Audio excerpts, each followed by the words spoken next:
Ayədə Allaha itaət, itaətiullah, Peyğəmbərə itaət, ətiur rəsul və ulil əmr, yəni sizlərdən olan əmr sahiblərinə itaətdən bəhs olunur. İndi həm Allah, həm Peyğəmbər, həm də ulul əmr itaət məqamında eynidir.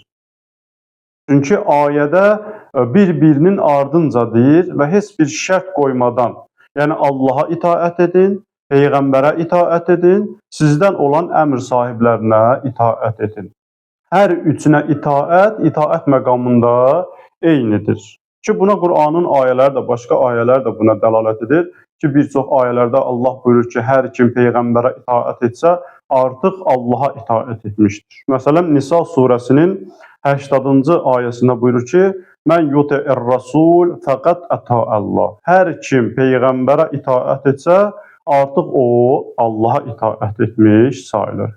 Yəni Peyğəmbərə itaət, ulul əmrə itaət, Allaha itaətlə bu itaət məqamları nədir? Eynidir.